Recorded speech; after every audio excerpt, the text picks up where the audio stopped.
François Dossé. 1. A História em Migalhas, dos Análises à Nova História. Essa é uma reprodução artificial da voz humana, contendo imperfeições, particularmente com nomes estrangeiros.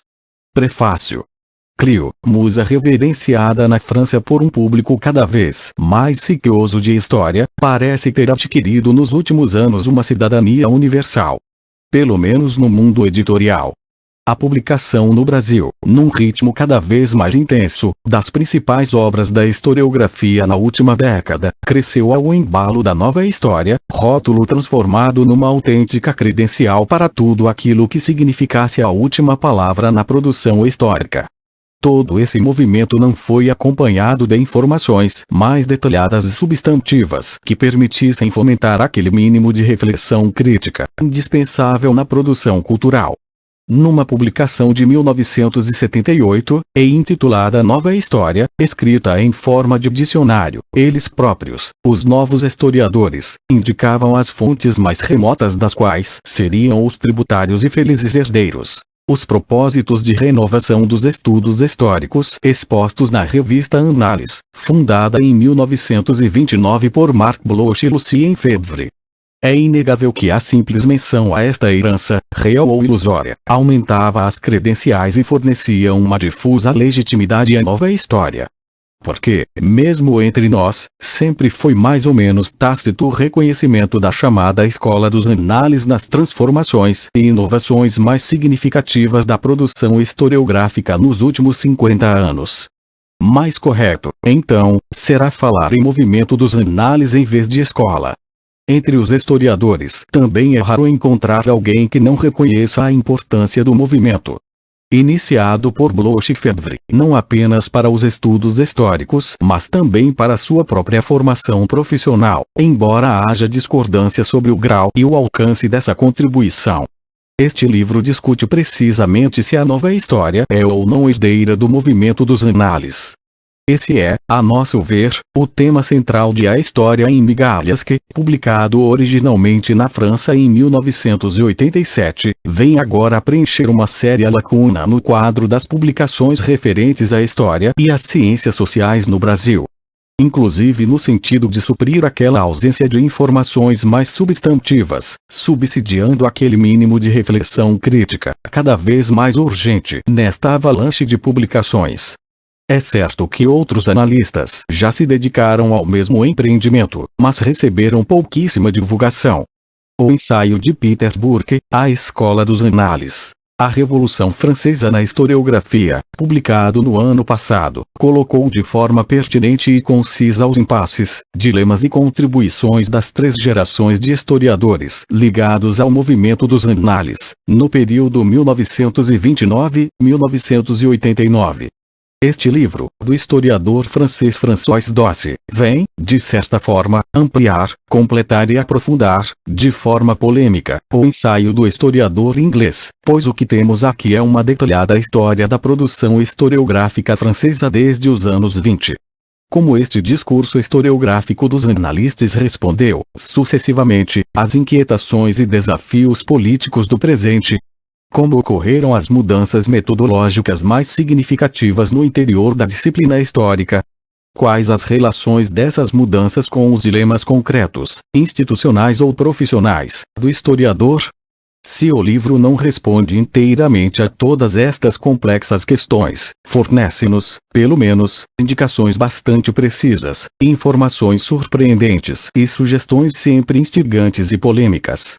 Para não cair na redundância de repetir o livro, apontemos apenas alguns exemplos polêmicos e instigantes das colocações do autor. A nova história, herdeira do movimento dos análises. Dossé responde negativamente a essa questão crucial, mostrando como o anseio pela reconstrução da totalidade no interior do passado e a preservação da peculiaridade da história no interior das ciências sociais, elementos básicos do projeto de renovação de Bloch e Febvre, foram abandonados pelos adeptos da nova história. Os historiadores ligados à revista Annales nunca tiveram, explícita ou implicitamente, um eixo teórico claro. A partir dos inumeráveis dados fornecidos por Doce, é possível constatar ainda as diferenças, muito acentuadas, entre os próprios fundadores, Marc Bloch e Lucien Febvre. O que os unia, em 1929, era baterem-se contra uma história evidentemente factual, contra a história historicizante, que cultivava um fetichismo dos fatos, chegando, no máximo, a uma reconstrução genética, ou teleológica, da história. Febvre e Bloch pretendiam romper com o ranço positivista de conceitos como os de racionalidade, progresso e ordem, que ainda perduravam na historiografia. Propunham, assim, naquele clima de ânsia pela totalidade, uma história-problema, que se resumia no uso de hipóteses explícitas pelo historiador, hipóteses abertas que serviriam de fio condutor para a pesquisa, articulando todos os seus passos analíticos. Propunham ainda uma abertura do historiador às práticas das outras ciências sociais, o que era mais óbvio, uma alteração de ênfase temática, expressa no próprio título inicial da revista, Anais de História Econômica e Social. Mas, por outro lado, o autor é suficientemente lúcido para perceber também as continuidades. A principal delas é uma espécie de sutil recusa do político, característica tanto dos tempos dos pais fundadores quanto dos historiadores nos anos 80. A longa duração, pilar fundamental do monumental edifício que é a obra de Braudel, sempre foi uma longa duração despolitizada. Sintoma de uma recusa ou, pelo menos, de uma entranhada diluição do aspecto político que Doce diagnostica como repulsa a este monstro moderno, o Estado, fonte da opressão e do mal. Se na época de Febvre e Bloch essa recusa era compreensível, em parte pelo asfixiante clima mental dos anos 30, será ele hoje menos asfixiante? Nos anos 80 a coisa é diferente. Na falta de capacidade para batê-lo, ele, o Estado, é contornado, conclui, lacônico, o autor. Uma das análises centrais na explicação destas continuidades e rupturas é aquilo que o autor designa como o efeito Braudel. A análise da obra de Fernand Braudel constitui a peça-chave na explicação da passagem do projeto Análise, fortemente anti-historicista e antipositivista, para uma nova história fragmentada, invertebrada e difusamente neopositivista. Apóstolo da história de longa duração, das forças profundas, dos ritmos lentos, Braudel rejeitava as explicações historiográficas voluntaristas que faziam tudo datar da Revolução Francesa. Amo a França com a mesma paixão exigente e complicada que a de Jules Michelet, escreveu Braudel. Mas, diluir o tempo revolucionário na temporalidade lenta da geohistória não resolveu as ambiguidades metodológicas da historiografia braudeliana, o que fez dos seus livros, desde o clássico Mediterrâneo, aos olhos de historiadores mais exigentes no campo teórico, espécies de grandes florestas sem caminhos. Doce é certeiro no diagnóstico do efeito Braudel sobre a nova história. A ausência de um eixo teórico mínimo capaz de dar suporte e clareza à metodologia histórica. Mesmo na sua última e inconclusa obra, A Identidade da França, Braudel ainda nos fala de uma história total, mas a explícita apenas com uma sibilina resposta de Michelet. Em história tudo é solidário com tudo, tudo está mesclado com tudo. Os historiadores da nova história, com raras exceções como Jacques Le Goff ou Georges Duby, que Doce preserva da sua fúria classificatória, para compensar a falta de um eixo teórico intersubjetivo mínimo utilizam-se, parece, de uma estratégia do deslocamento. Da história social passamos às metalidades, das metalidades ao imaginário, o obsoletismo rápido, flutuando, não raro, ao sabor dos modismos, não contabiliza nenhum avanço interdisciplinar aproveitável. Doce parece-nos muito percussiente no inventário dos aspectos mais salientes desta autêntica floresta sem caminhos que é a obra de Braudel. Mas carrega demasiado nas tintas e parece tomado de um compulsivo desconforto quando, por exemplo, compara Braudel a de Gaulle, afirmando, com base em dados quase anedóticos, que o historiador do Mediterrâneo ansiava por encarnar a história da mesma maneira que o general de Gaulle se encarnava na França. O próprio Le Goff reconheceu, no prefácio à nova edição do dicionário Nova História, de 1988, o quanto todas essas críticas ressentidas foram hipertrofiadas pela amplificação da mídia, desabafando. Se é preciso chamar de novo o que é novo, o que posso fazer? Mas, apesar dos exageros naturais numa síntese tão vasta, o livro é extremamente oportuno e desmistificador, recolocando a linhagem dos análise da nova história em veredas menos cerradas e menos impenetráveis.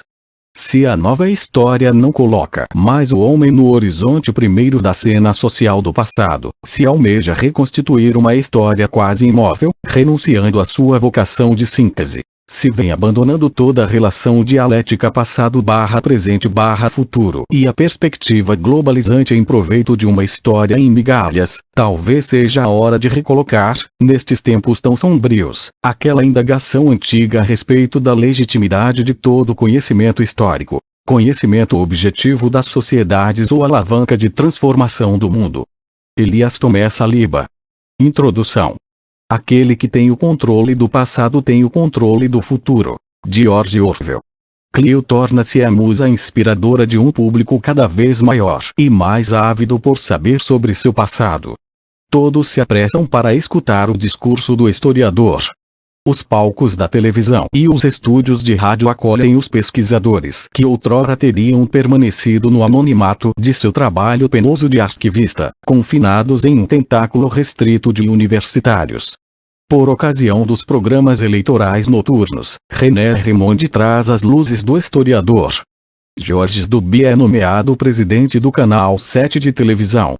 A Rádio France inteira apresenta programas diferentes ao multiplicar as transmissões históricas, em que figuram, lado a lado, historiadores de ofício como Pierre Miquel ou Henri Amoureux. No entanto, a melhor parcela do horário é reservada a uma contadora de histórias que persegue o sonho e a fuga da realidade, a matinal Eve Ruggieri, que em sua novela cotidiana faz Mazarin, Castiglione, Cleópatra, Josefina de Beauharnais desfilarem para um público muito fiel, estimado entre 975 mil e 1.200.000 ouvintes. Não se pode contestar o sucesso de Alain Decaux na televisão. Todos os meios de comunicação fizeram investidas, portanto, sobre o território do historiador. Respondem a uma sede incontestável de história, respondem a uma necessidade imperiosa do público ao fazer prosperar o mercado de livro e da revista de vulgarização de história, o qual, nestes tempos de crise, cresce 10% ao ano. Uma revista de qualidade como l'Histoire atinge até 80 mil exemplares. O apelo à história é geral. Após a orquestração organizada por ocasião do Ano do Patrimônio, 1980, muitos se perderam em divagações na sua árvore genealógica ou se lembraram que um velho que morre representa uma biblioteca que queima. Retomaram o gravador para registrar as antigas gerações e conservar as tramas de vidas que desaparecem. A história que se consome tornou-se recurso terapêutico para preencher os vazios, para romper o isolamento dos subúrbios de passados sem memória. O historiador desempenha então o papel de conservador. Ele tranquiliza. Assim, chamam-no com maior frequência à cabeceira de uma sociedade ferida. Na falta de um presente que entusiasme e imperante um futuro inquietante, subsiste o passado, lugar de investimento de uma identidade imaginária através dessas épocas, no entanto próximas, que perdemos para sempre. Essa busca torna-se mais e mais individual, mais local, na falta de um destino coletivo mobilizador. Todos abandonam os tempos extraordinários em troca da memória do cotidiano das pessoas comuns. Uma topografia estética nova instala-se, conforme se fale de uma aldeia, das mulheres, dos imigrantes, dos marginais. Sobre este campo de investigação novo, a etnologia interna alimenta-se da crise da noção de progresso e desabrocha em um presente imóvel. Passamos insensivelmente da grande biografia dos heróis da história, de Luís XI a Napoleão, sem esquecer Carlos V, para as biografias dos heróis obscuros do cotidiano.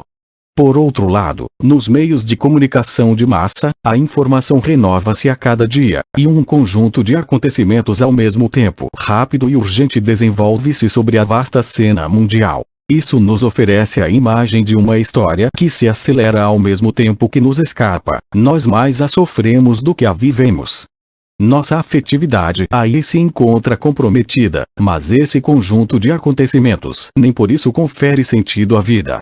Daí a procura, para desafiar nossa angústia, de nossa identidade na direção das águas mais calmas de épocas longínquas, principalmente medievais. Toda uma sociedade assim se recusa a ser órfã e se esforça para buscar sua origem em sua história. Uma recente pesquisa de opinião revela esse gosto bem pronunciado dos franceses pela história. 50,2% das pessoas interrogadas possuem livros consagrados à história e, para 9,6% delas, esses livros são os preferidos de suas leituras. A história faz muito sucesso, mas que história?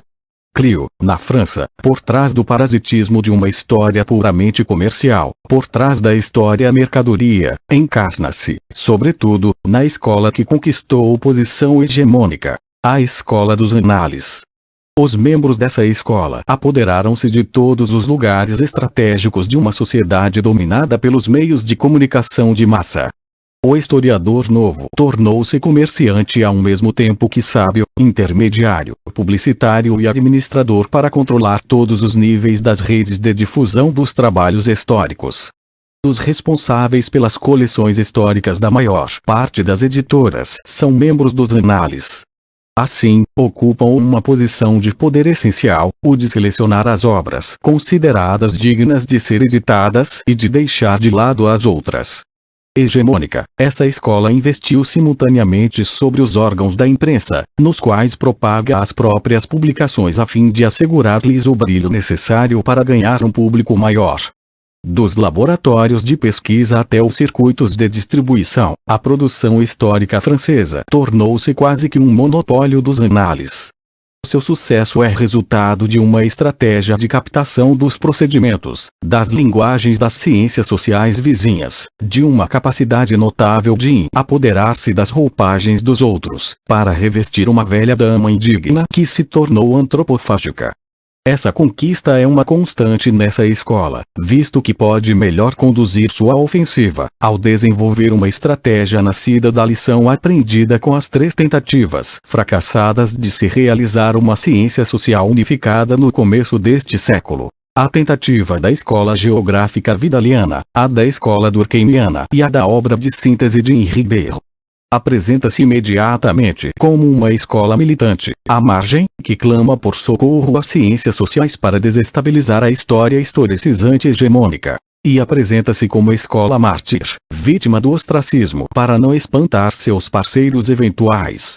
Essa escola recusa todo dogma, toda filosofia ou teoria da história, daí a grande plasticidade e mobilidade e a capacidade de integração no maior campo de pesquisas possível. A conjunção da estratégia sólida de alianças com o ecumenismo epistemológico permite à escola dos anales eliminar seus rivais. Construiu vasto império graças a uma guerra de movimento, na qual os termos da estratégia militar, fronteiras, territórios, fazem parte do jogo até a conquista total. Para compreender esse triunfo, temos necessidade de localizar novamente as etapas. Mark Ferro sugere que essa escola possa ser o advento de uma ciência experimental desembaraçada das ideologias e das visões de mundo. Tornar-se-ia uma disciplina autônoma, acima de qualquer suspeita e de qualquer influência. Tal concepção permite o não questionamento dos fatores do sucesso dessa escola, das relações que ela manteve com o espírito de seu tempo e da função atribuída ao historiador. Ora, a história depende estritamente do lugar e da época em que é concebida. Como escreve Michel de Certeau, a prática histórica é totalmente relativa à estrutura da sociedade. Essa escola, mais que cinquentenária, já tem uma história e, como dizia Lucien Febvre em 1946, visto que o mundo se agita, os anales se agitam também. É necessário, portanto, perguntarmos-nos em que esse novo discurso histórico respondeu à demanda social, sem realizar um estudo mecânico limitado a um jogo de espelhos entre a sociedade global e o discurso do historiador. Esse último tem autonomia e lógica disciplinar próprias no campo das ciências humanas. É esse segundo parâmetro que esclarece, de fato, as rupturas essenciais, as inflexões dos paradigmas dos análises entre 1929 e hoje. Se a escrita histórica for filha de seu tempo, desse ponto de vista, não houver em lugar algum historiadores inocentes de ambos ler, e se ela estiver novamente situada no campo das ciências sociais, deverá também ser confrontada com um terceiro ponto de vista, ou seja, o da própria disciplina histórica, como disciplina autônoma possuidora de lógica própria enquanto profissão. E deverá ser confrontada com os problemas de lugar, de inovação e conservação, e desse modo deverá perceber, a partir de uma socio-história dos meios históricos e de um ponto de vista morfológico, o avanço do saber relacionado à sua institucionalização. Somente a partir desses três olhares localizados na diacronia, é que podemos descobrir alguns núcleos racionais em ação, no discurso dos análises. Quem queira interrogar-se sobre a função do historiador e da história não pode evitar a reflexão sobre a história dos análises. O que está em jogo é de importância, pois se trata da própria existência da história, da sua capacidade de evitar a dupla tentação suicida, primeiro, a da fuga diante da diluição entre as outras ciências sociais e segundo, a do recuo à velha história positivista do século XIX. A condição de inquietude só pode provir da superação do empirismo e do rearmamento científico. A história permanece uma ciência em construção, na imagem da nossa sociedade, da qual é indissociável. Também continua o combate pela história. Capítulo 1. Clio revisitada. 1. A pré-história dos análises. Retorno às fontes. É necessário perceber o terreno em que cresceu a escola dos análises, para compreender o porquê de sua posição hegemônica, sem que isso signifique uma concessão ao rito da tribo histórica, que Marc Bloch qualifica, após François Simeon, de ídolo das origens. A criação da revista dos análises resulta da dupla mutação que perturbou tanto a situação mundial no pós-1914-1918, quanto o campo das ciências sociais. Aliás, encontraremos essa dupla influência na origem de cada inflexão notável ocorrida na evolução do discurso dos análises. Como disse Benedetto Croce, toda a história é a história contemporânea. Jacques Legoff simplifica bem quanto escreve.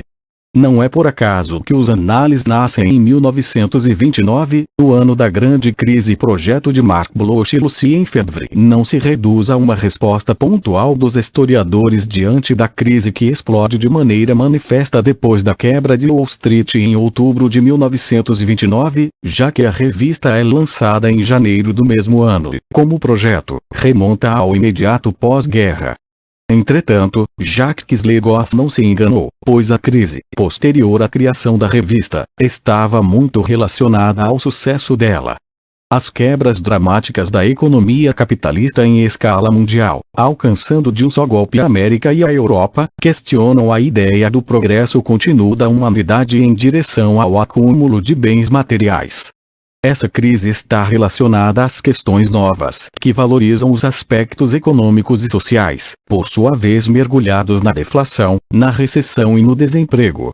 Nesse contexto, em que é forte a demanda para compreender e agir, é que a revista dos análises, que leva o título de Análise do Storia Economique et Sociale, responde inteiramente às questões de uma época que desloca o olhar dos aspectos políticos para os econômicos.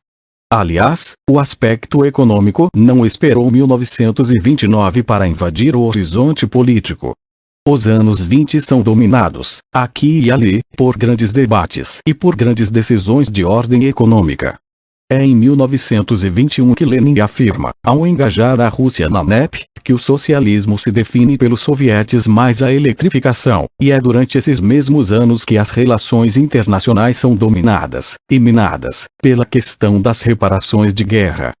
Os políticos são cada vez mais julgados na medida de seus sucessos ou fracassos econômicos, e o cartel das esquerdas, na França, é julgado por ter sucumbido diante do muro de dinheiro sobre o qual se alça Raymond Poincaré, que, ao restabelecer em 1928 o padrão ouro para o franco, obtém um trunfo cujos frutos ele, em seguida, capitalizará no plano eleitoral.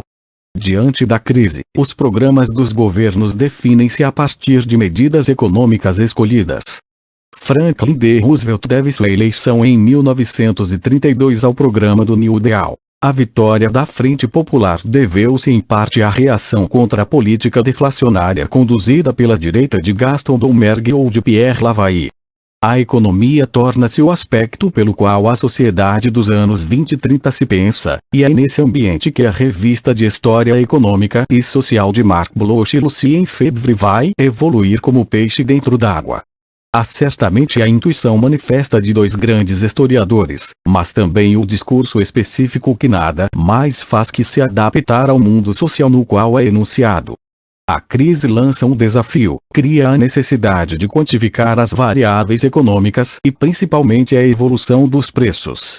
Nesse domínio, a historiografia assiste, durante esse período, ao lançamento de 3 obras-primas. As de François Simiond, Henri Alzer e Ernest Labrousse. De fato, é a partir desses estudos que se desenvolve uma história econômica mais científica, reviravolta essencial a partir da qual Pierre Chaunu delimita a arqueologia dessa forma de história. Tudo começa no horizonte de 1929-1930. A medida entrou na história através dos preços.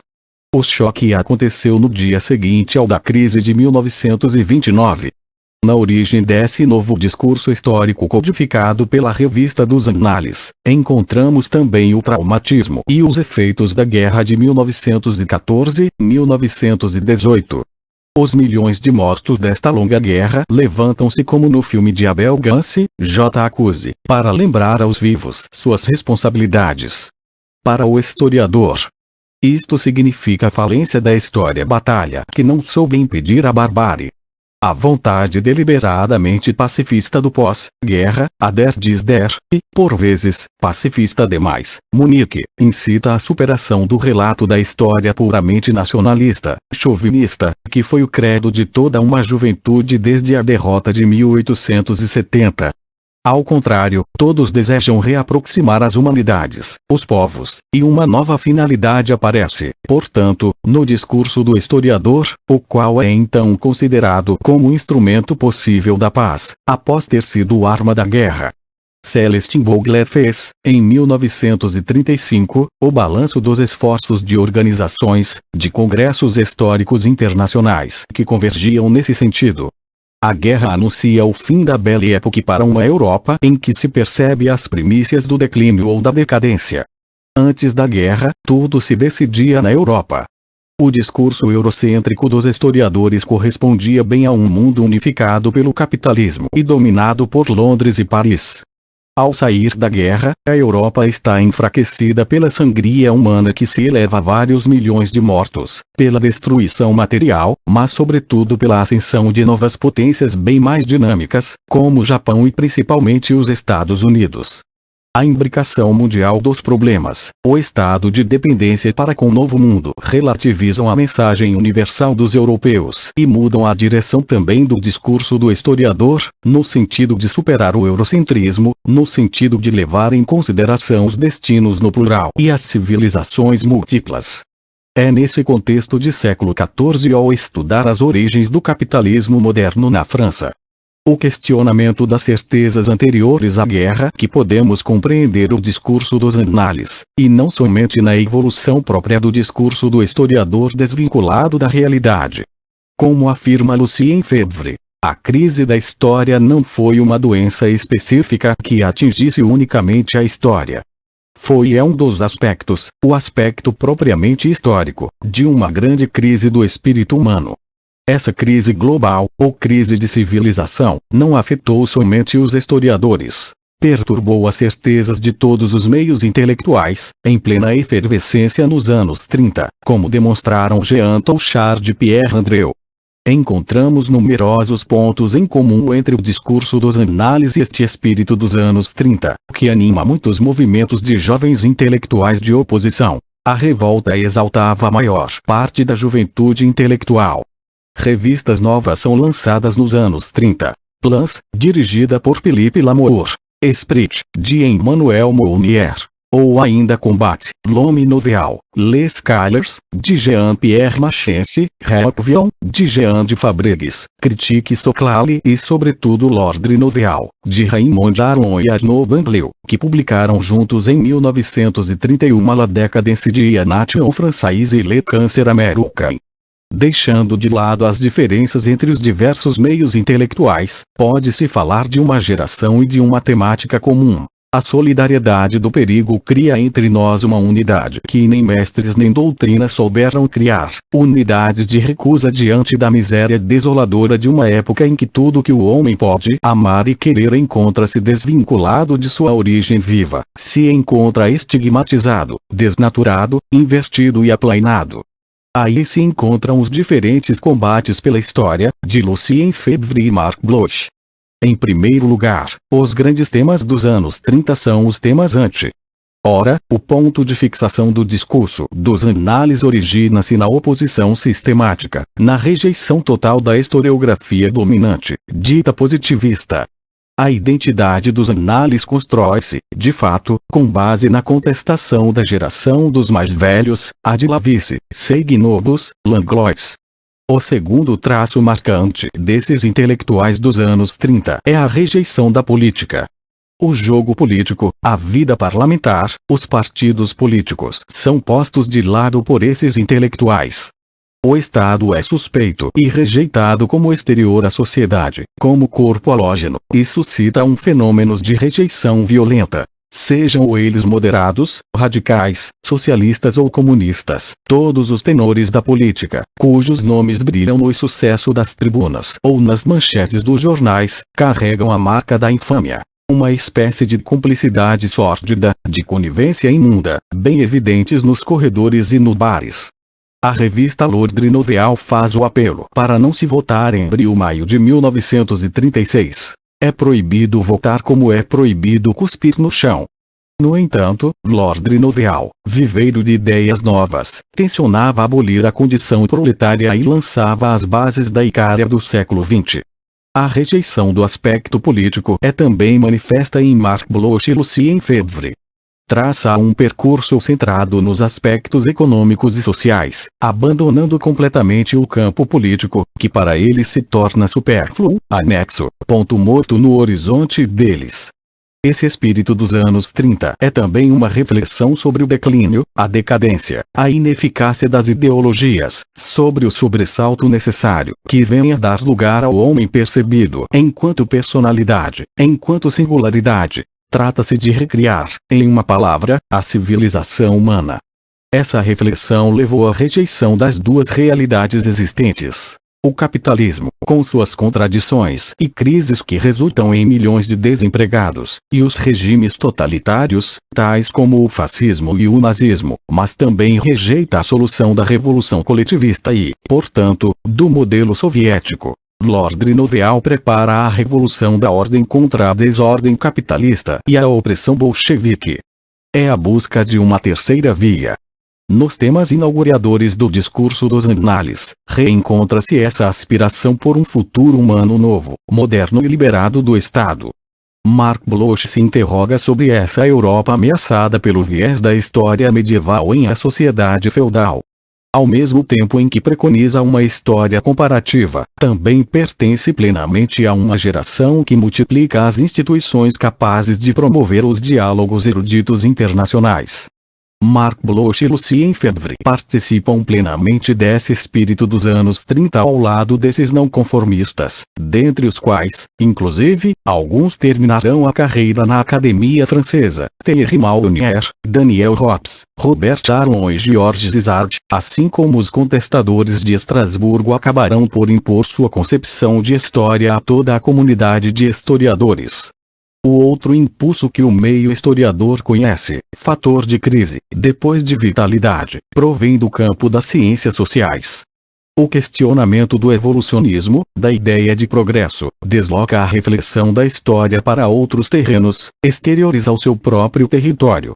Esse período é marcado pelas novas ciências sociais, como a linguística, a psicanálise, a antropologia e, sobretudo, por esta ciência que tem por objeto a sociedade. A sociologia, com a escola durkheimiana. A racionalidade burguesa abandonou a história e refugiou-se na economia política, em parte também na sociologia. Émile Durkheim foi encarregado do primeiro curso de Sociologia, enquanto tal, na Faculdade de Letras de Bordeaux, em 1887. Criou uma escola e, como mostrou V. Carade, teve êxito na conquista de posição hegemônica nessa disciplina. Mas a sociologia tinha ainda muito caminho a percorrer para se impor diante das disciplinas clássicas da universidade. A estratégia da escola durkheimiana consistiu em ganhar terreno em uma guerra de movimento, de conquista no território das ciências humanas vizinhas, propondo-lhes relações de interdependência e a oferta de serviços. A jovem sociologia durkheimiana tem explicitamente a ambição de realizar a unificação, sob seu comando, do conjunto das ciências humanas, por trás do conceito de causalidade social. Desse modo, ataca a fortaleza da história, disciplina fortemente implantada nas instituições universitárias. Passa a ter, desde 1897, um órgão para defender suas teses. Ley Sociologique. Émile Durkheim não nega o valor da história, que considera essencial, mas modifica-lhe o estatuto. O historiador deve contentar-se em apanhar, coletar os materiais com os quais o sociólogo fará um mel. A história só pode ser considerada uma ciência desde que se eleve acima do individual, e é verdade que, então, deixa de ser ela mesma para tornar-se um ramo da sociologia. O historiador que se propusesse a comparar, interpretar, tornar-se-ia sociólogo, e a história nada mais seria do que uma disciplina auxiliar para o mestre sociólogo. Na perspectiva da conquista de uma posição central e dominante, esse grupo de durkheimianos dá provas de grande coesão, ligada a certa rigidez dogmática que fará fracassar seu projeto. Luta em duas frentes, tanto contra o organicismo católico de Lepley quanto contra o socialismo. A divisão social do trabalho de Karl Marx, ele opõe à divisão do trabalho social. Preconiza um pensamento consensual enfeitado pela modernidade do discurso cientificista, alimentado, nesse fim do século XIX, pelo sucesso do positivismo filosófico, esfera do saber da qual nasceu a sociologia. É preciso que nossa sociedade retome a consciência de sua unidade orgânica. Muito bem, senhores, creio que a sociologia está, mais do que qualquer outra ciência, em condições de restaurar essas ideias. Aos historiadores, os durkheimianos oferecem nova área de pesquisa, a sociologia da religião, encarada como linguagem comum, passível de uma renovação que rompa com a tradição dos estudos escolásticos, desvinculados do social. Além disso, beneficiam-se da conjuntura universitária favorável. Num sistema universitário em renovação, podem pretender ocupar um lugar, visto que já desfrutam do prestígio da École Normale Supérieure e da Agregathlon em filosofia. E beneficiam-se também do sucesso do pensamento de Auguste Comte, que Durkheim invoca a seu favor. Mas Clio está fortemente implantada e ligada aos destinos da República para se deixar marginalizar assim. Os durkheimianos combatem igualmente a geografia, da qual criticam as monografias regionais, desejando substituí-las por uma morfologia social. Não é suficiente que haja carneiros em um país, para explicar o fato de esse país possuir indústria lanífera, ironiza François Simond, criticando o determinismo que se desvenda nos grandes geógrafos da época. De Mangion, Blanchard, Vacher, Sion.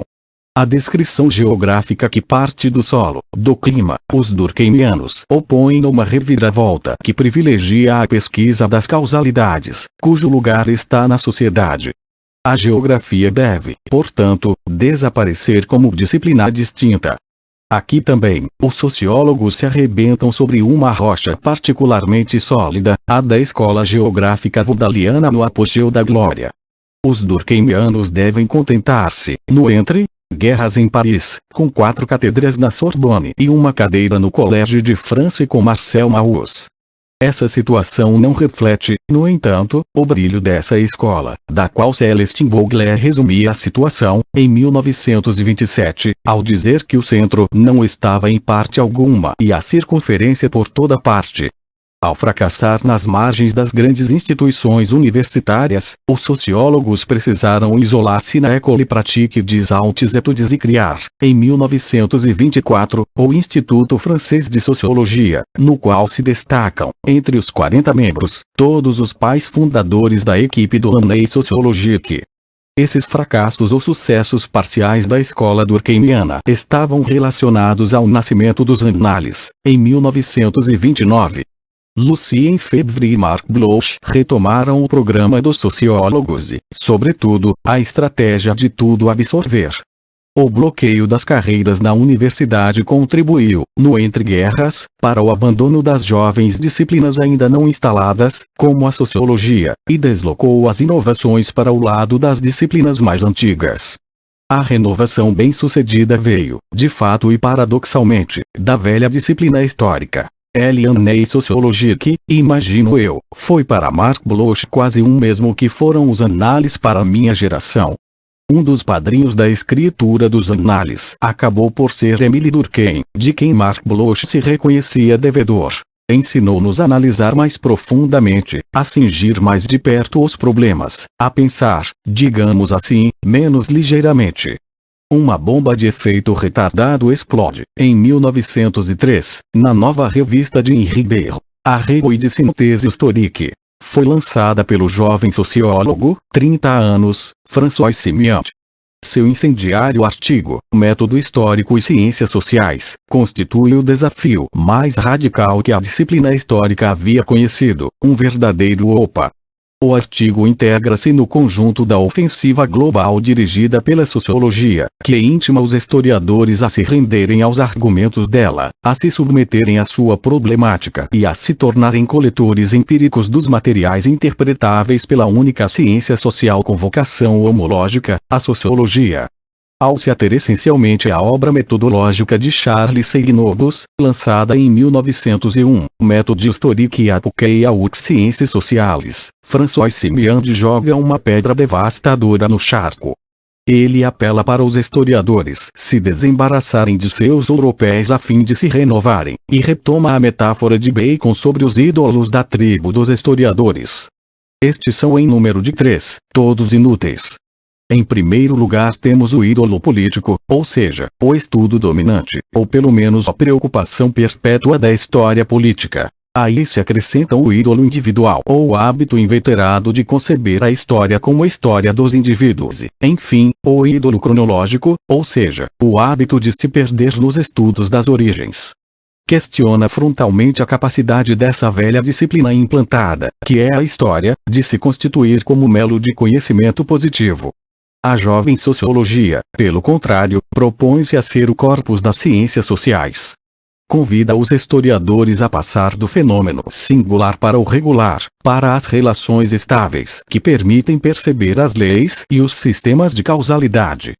Convida-os a deslocarem, enfim, sua observação do individual para o social.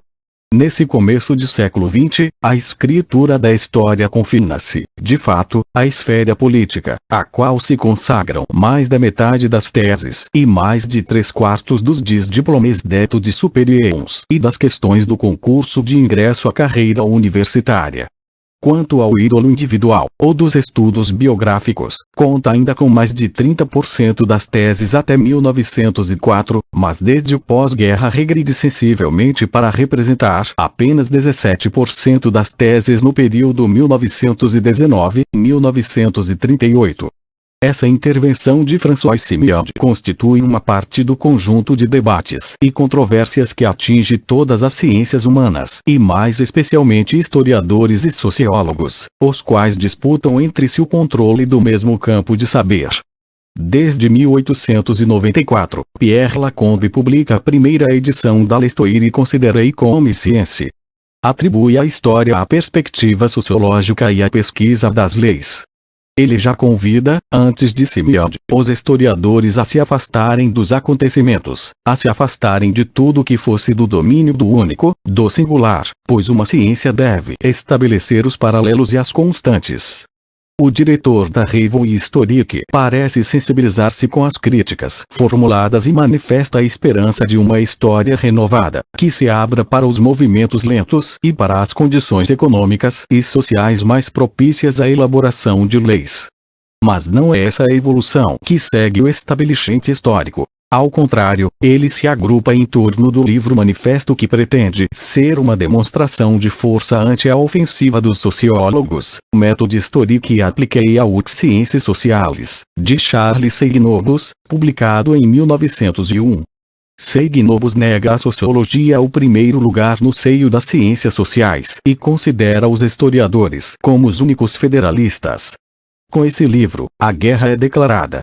É nesse contexto que François Simiandi vai à luta e duela em um combate que parece ser, em um primeiro momento, um erro tântico em razão de a escola durkheimiana adotar, de preferência, a estratégia da promoção de relações de complementaridade.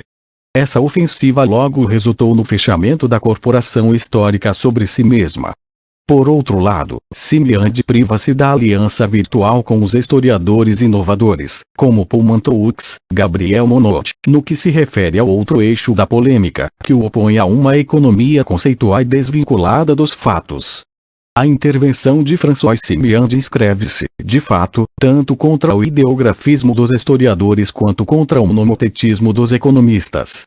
Esse artigo conhecerá sucesso notório na medida em que a escola dos análises retomará, termo a termo, o programa dele para combater a história historicizante e promover a história nova.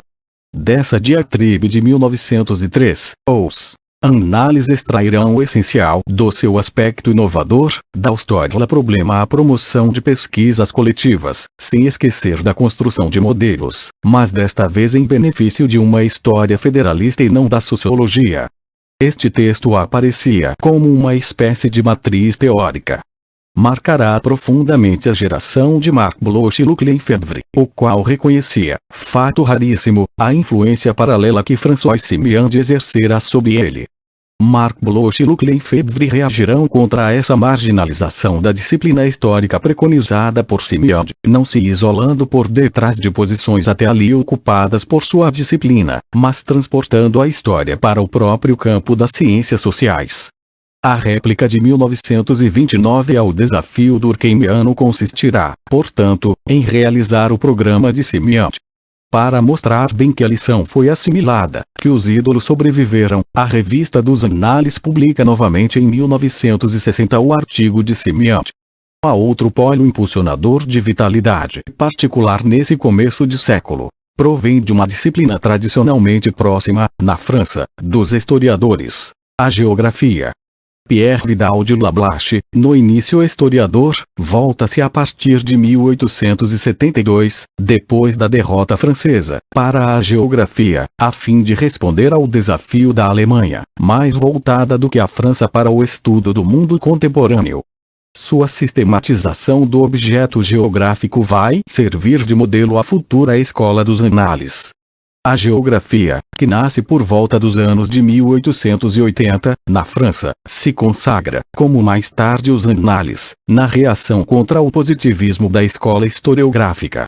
Pretende eliminar o acontecimento, o político, e fixar-se no tempo atual e interessa-se por tudo que se mantém no presente, pelas permanências que formam a trama de nossas paisagens, a trama dos torrões do fim do século XIX e do início do século XX. Essa orientação valoriza certo número de noções que caracterizam a geografia vidaliana, ou seja, o meio, o modo de vida, o cotidiano. Essa geografia aspira a ser, antes de tudo, a ciência do concreto, do observável. Encontramos aqui as fontes profundas da inspiração dos análises. Há, no entanto, alguma contradição por parte dos historiadores a utilizarem uma ciência que privilegia aquilo que é fixo e permanente. Certamente, Vidal de Lablache não estabeleceu um elo mecânico entre o meio natural e a sociedade humana, pois esta dispõe de diversas soluções para se adaptar ao meio. Entretanto, os limites atribuídos ao homem são estreitos e o homem apenas trunfa sobre a natureza pela estratégia que ela lhe impõe com as armas que ela lhe fornece. O objeto da geografia vidaliana apenas incidentalmente é o homem. Ela é, antes de tudo, a ciência dos lugares, das paisagens, dos efeitos visíveis sobre a superfície terrestre, dos diversos fenômenos naturais e humanos. O homem humaniza a natureza ao mesmo tempo em que se dá a naturalização do homem. A geografia vidaliana aspira a ser, antes de tudo, descritiva. A dupla visível e invisível aqui funciona reificada em uma imagem perceptível no melo da cartografia, da fotografia ou da simples excursão ao campo. A ordem do discurso vidaliano corresponde à ordem das coisas no processo de identidade. Compreender, para Vidal de Lablache, é apenas localizar e comparar.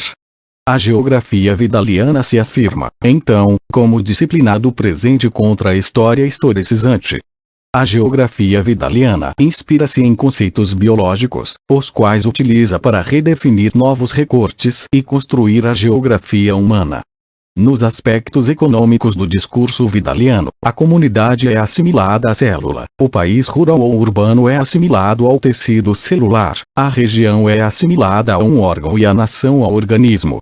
Só pode haver aí relação de complementaridade naquilo que se percebe como organismo, no qual todos os componentes asseguram o bom percurso do ser vivo.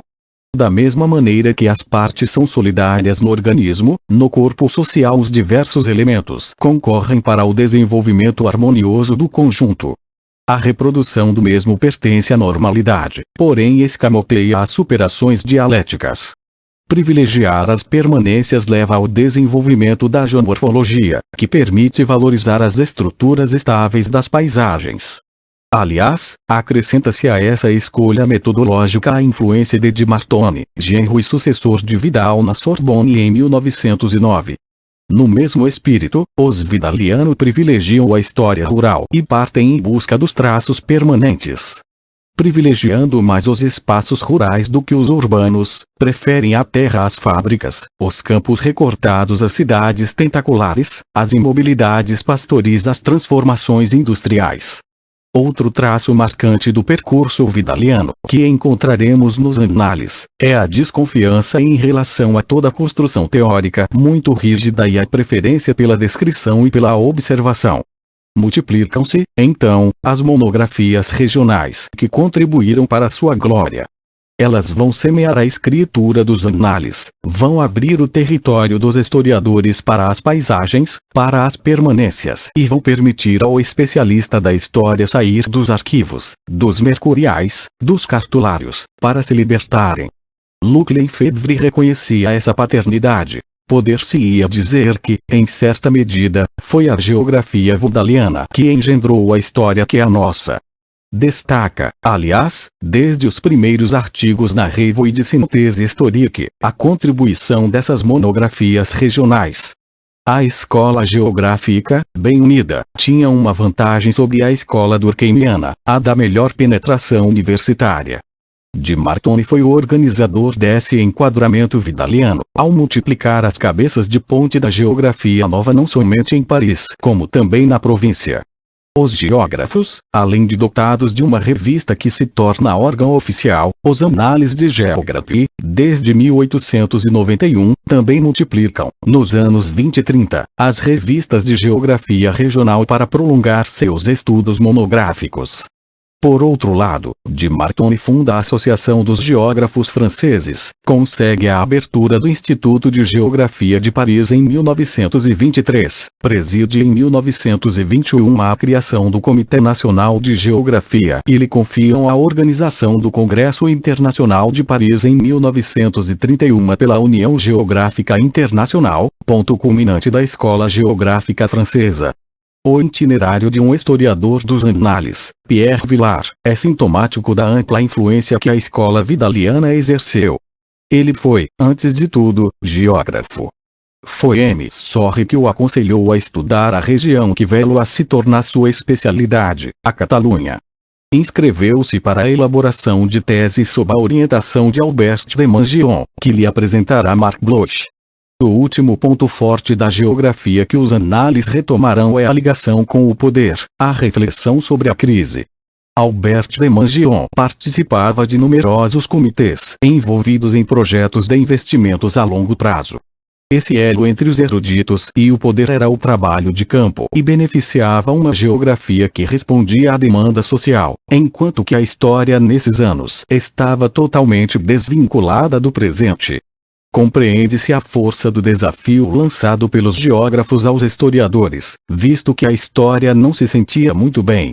Embora seja preciso esperar ainda um pouco para ver a consagração dos esforços dos geógrafos, com a criação do concurso de ingresso à carreira universitária de geografia em 1941, a progressão em termos de cátedras universitárias é logo notável. Em 1914, calculava-se um professor de geografia na universidade para 5 professores de história, a proporção será de 1 para 3 em 1938. Esse revigoramento realiza-se no interior da crise do ofício de historiador, do bloqueio das carreiras, da estagnação do número de cátedras. Como destaca Charles Olivier Carbonell, o número de cátedras de história aumentou bastante no fim do século XIX, mais de 50% entre 1875 e 1905, a média da idade dos historiadores universitários era, então, muito baixa, a metade dentre eles tinha menos de 42 anos em 1900, e os cargos eram ocupados por muito tempo.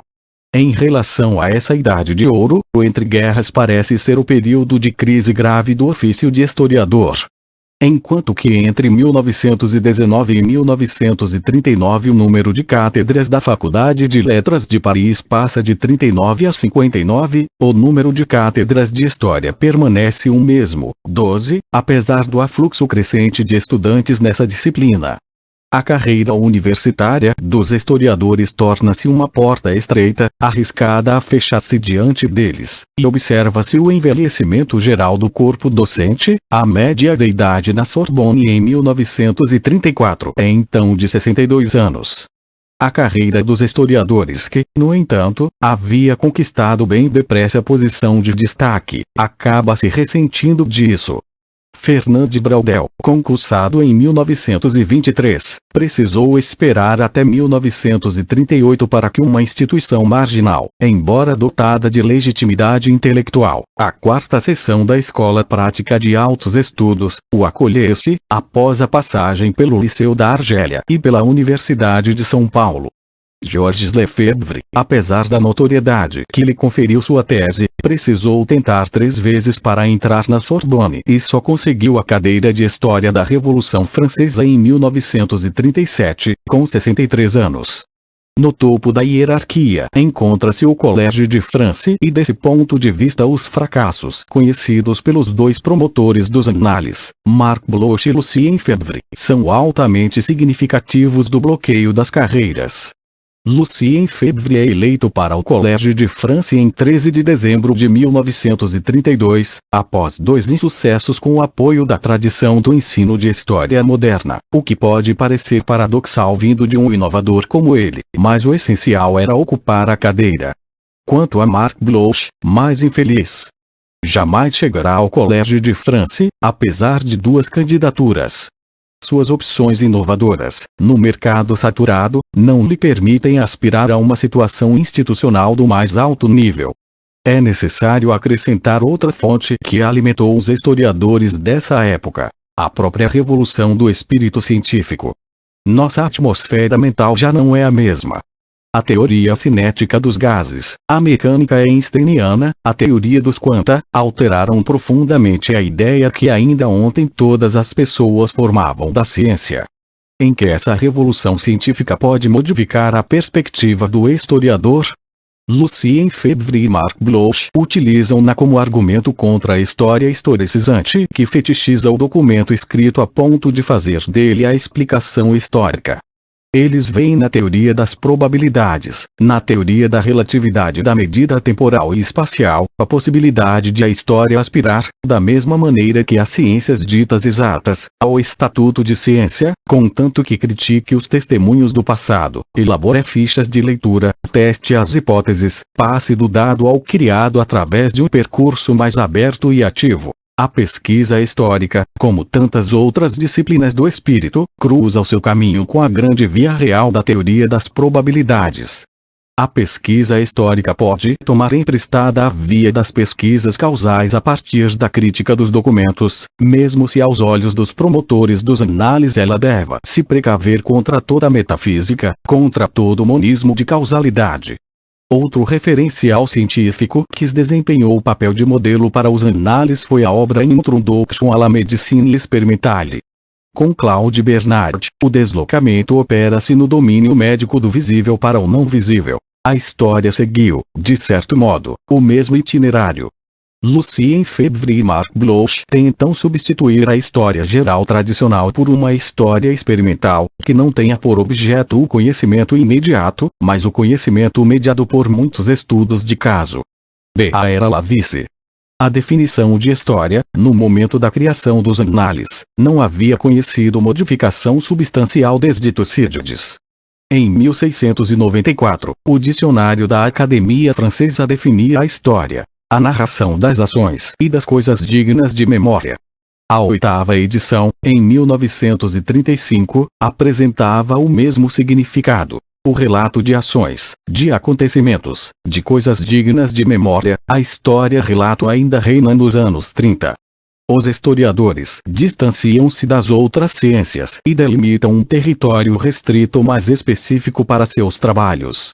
Perante as ciências que pesquisam a construção de leis, cujo objeto é a repetição, a regularidade dos fenômenos, a história coloca-se como disciplina ideográfica, que pesquisa o particular, o singular, aquilo que não se reproduz, deixando às ciências nomotéticas a tarefa de descobrir as leis da natureza. Essa concepção de história fez progredir a pesquisa ao conferir atenção particular à crítica das fontes, ou à classificação das mesmas, desenvolvendo assim a erudição. Este progresso da erudição na escola historiográfica francesa apoiou-se bastante, no século XIX, no aparelho do Estado. Há muito tempo que o historiador estava a serviço do poder real, ao qual conferia uma imagem lisonjeira. No século XIX, o Estado facilita as pesquisas ao financiar numerosas instituições históricas. Assim, aumenta o número de historiadores remunerados, funcionários do Estado. O próprio Estado torna-se historiador. Guizot criou o Comitê dos Trabalhos Históricos, a Comissão dos Monumentos Históricos. Funda, em 1846, a Escola Francesa de Atenas etc. A pesquisa histórica organiza-se e racionaliza-se. É uma revolução metodológica incontestável que se realiza no interior do Estado no qual ela permanece enfeudada. Como não havia de ser, desde logo, o discurso dos historiadores um discurso sobre o Estado. A Europa era atravessada, então, pela ideia nacional, que domina as análises. Na primeira metade do século XIX, o historiador francês deve reconciliar a nação, superar as clivagens nascidas da Revolução de 1789 para legitimá-la e instituí-la como fundadora de tempos novos, aliás, tempos esses em que as contradições, os conflitos desaparecem por detrás da concretização das aspirações do povo reunificado. É assim que os historiadores Thiers, Mignet e Guizot legitimam a Revolução de 1830 e o poder de Luís Filipe frente aos ultras, mas ao mesmo tempo advertem sobre explosões eventuais, pois não existe mais luta de classes. No centro dessa legitimação do poder, uma reflexão sobre a Revolução. Histoire de la Révolution Française, de Mignet, 1824, torna-se o breviário das revoluções liberais, e será traduzida em 20 idiomas. Mignet participa dos Trois Glorieuses, revolução que julgava inelutável. O novo poder gratifica-o com a função de secretário perpétuo da Academia das Ciências Morais e Políticas. Mas a Revolução de 1848, que abala a monarquia para transformar a França em república, assustou Mignet, que renunciou à visão determinista e global da história e voltou-se para a descrição puramente factual dos acontecimentos, para o relato de biografias despojadas de toda a concepção filosófica da história. Quanto a Guizot, coloca no centro da evolução social a luta de classes, o mais fecundo princípio de desenvolvimento da civilização europeia.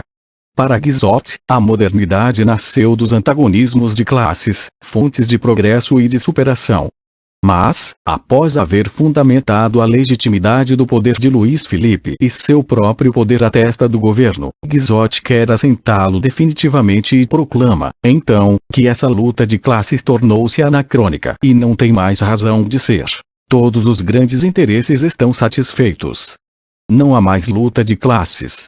A história escreve o poder, é seu horizonte, seu espelho, seu sentido, ela lhe é consubstancial.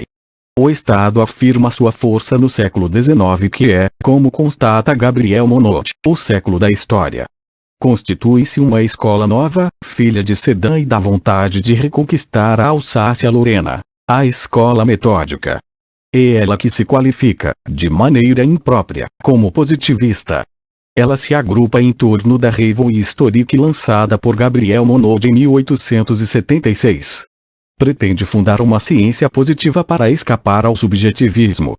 O historiador deve submeter as fontes ao aparelho crítico, para estabelecer a veracidade dos fatos relatados, e ao mesmo tempo permanecer bem fechado a toda teoria filosófica.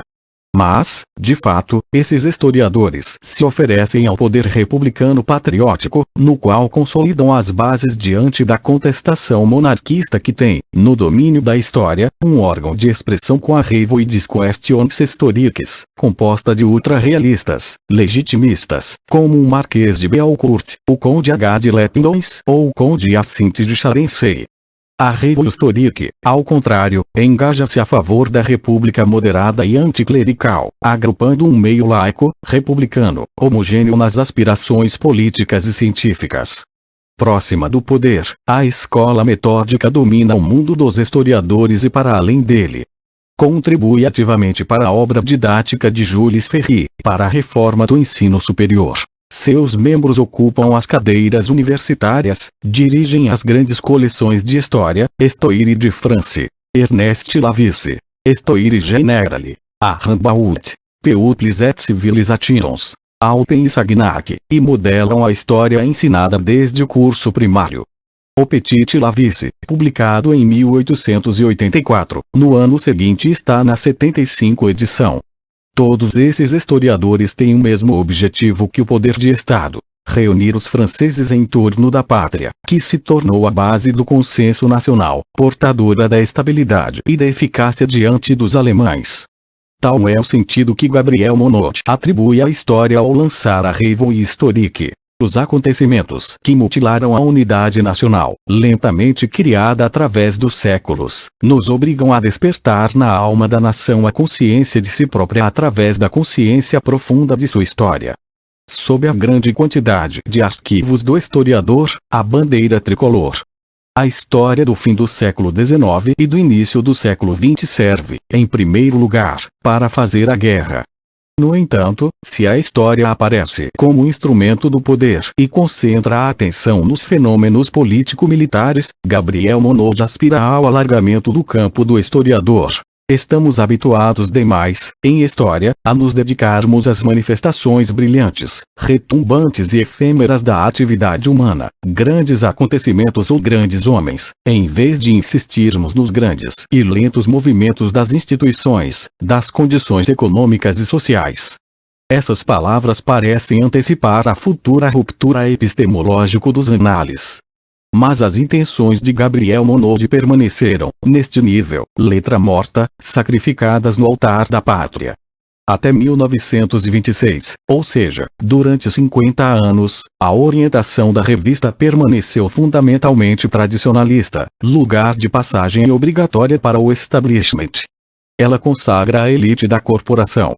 Apesar das proclamações a favor do trabalho coletivo, apesar da vontade renovadora da abertura do leque de pesquisas históricas, a Revue historique permanece fechada tanto à influência e aos numerosos questionamentos do Année sociologique e da Revue de synthèse historique de Henri quanto da geografia vidaliana. A fascinação pela descrição factual do político foi mais forte, como demonstra a pesquisa sobre a Revue historique realizada por Alain Corbin. Parece que a Revue historique não evoluiu sensivelmente até 1926, pois conservou uma abordagem tradicional da história. Entre 1921 e 1926, 2/3 dos artigos são consagrados ao domínio biográfico, político ou militar. O francocentrismo da Revue Historique é evidente, já que em média 54,14% dos artigos tratam da história da França. Quanto à economia e à sociedade, elas apenas desempenham papel irrisório na revista e o período privilegiado é deliberadamente desvinculado da sociedade contemporânea e concentrado no período dito moderno, séculos XVI, XVIII.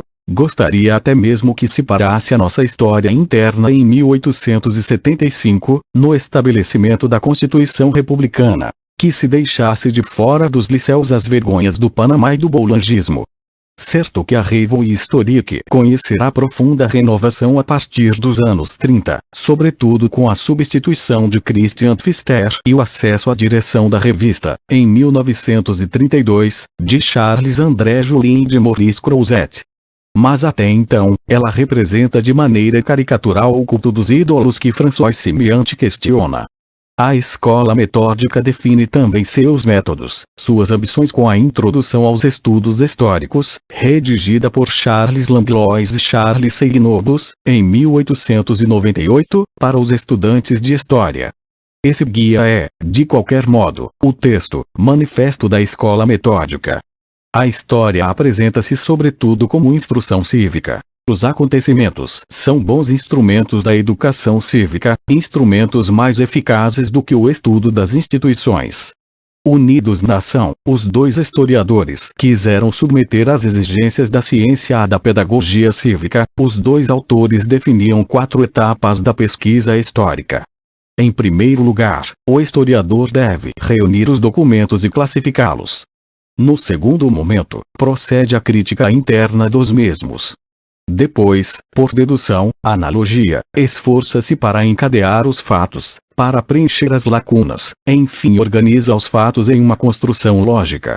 Esse percurso restringe as ambições do historiador ao domínio do visível, do dado. Torna-o escravo do documento escrito. A história nada mais é do que o trabalho dos documentos.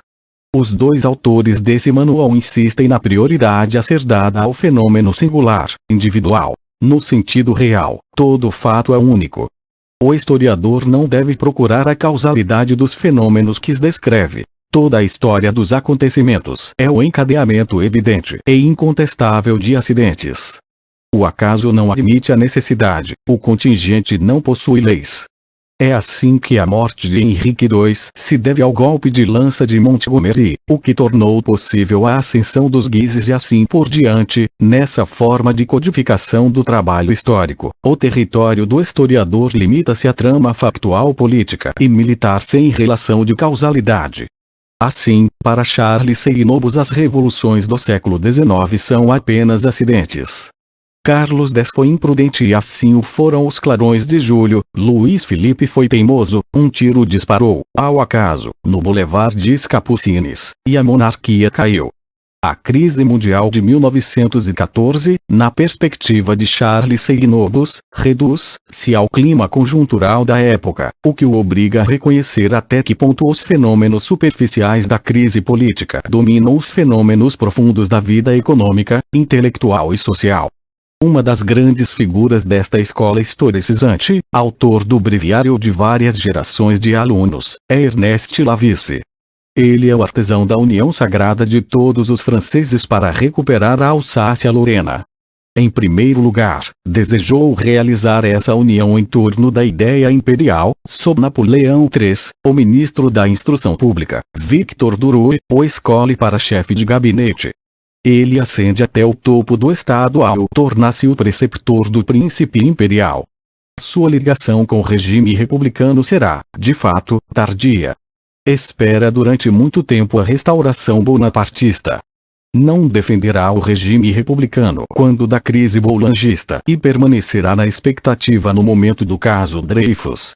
Suas cartas ao príncipe imperial entre 1870 e 1877 testemunham suas reticências diante da República renascente. O radicalismo é uma velha máscara por trás da qual soa paixões baixas. A centro-esquerda não tem sexo. O que fazer com tudo isto? É somente em torno de vos que se pôde fazer o congraçamento. Seu discurso muda de direção, por força das circunstâncias, ao levar em consideração a solidez das instituições republicanas. Ernest Lavice torna-se, então, o servidor da Terceira República que ele, no entanto, execrou, mas o que lhe interessa sobretudo é a revanche que todos os franceses unidos devem assumir diante dos alemães. Seu manual de história exalta as etapas magníficas da construção do Estado Nacional, no qual cada momento é encarnado por um homem-herói, verdadeiro semideus. Este manual de história tem o aspecto de uma galeria de quadros. A história, segundo Ernest Lavice, é um apelo, um antegozo da mobilização geral. O soldado de Verdun se sentirá digno herdeiro do combate de Vercingetorix. A história deve fortificar um estado de espírito guerreiro, resgatar alguns simples traços constitutivos do superego nacional. Se o aluno não carregar consigo a lembrança viva de nossas glórias nacionais, se não souber que seus ancestrais combateram em 1000 campos de batalha por causas nobres, se não aprender que custou sangue e esforços fazer a unidade de nossa pátria e em seguida resgatar do caos de nossas instituições envelhecidas, as leis que nos fizeram livres, se ele não se tornar o cidadão compenetrado de seus deveres e o soldado que ama seu fuzil, o professor primário terá perdido seu tempo. O outro grande artesão do consenso nacional da época, Fustel de Coulanges, foi também marcado pela derrota de 1870, que quase terminou sua carreira resplandecente durante o Império, já que Victor Duro o encarregara de um curso de história na École Normale e o convidara a pronunciar conferências diante da imperatriz Eugênia. O desastre de Sedan levou Fustel a dissociar a história da França das origens germânicas e a deslocar as raízes para o mundo romano. Afirma, então, o valor científico do discurso historiográfico quando este corresponde aos cânones de funcionamento da escola metódica. A história não é arte, ela é ciência pura, mas uma ciência a reboque dos documentos que pretende eliminar toda forma de subjetivismo. O melhor dos historiadores é aquele que se mantém mais próximo dos textos, que os interpreta com a maior precisão, que não escreve nem mesmo pensa a não ser a partir deles. Por trás desse biombo de cientificidade, há uma obra, como a de Ernest Lavice, que tem por objeto unir a comunidade nacional contra a população alemã, o inimigo hereditário. Apresentou-se o povo germânico como povo invasor. Para resistir, os franceses devem superar suas querelas e devem permanecer fiéis à herança comum tanto da obra do antigo regime quanto da obra da Revolução. Os franceses são chamados por Fustel a respeitar o passado pré-revolucionário, as tradições, a fim de consolidar a força nacional, a fim de superar as divisões internas. O verdadeiro patriotismo não é o amor à terra natal, é o amor ao passado, o respeito às gerações que nos precederam. A partir dessa reconciliação nacional, a história pode, então, desempenhar um papel eficaz e guardar as fronteiras de nossa consciência nacional e as cercanias de nosso patriotismo.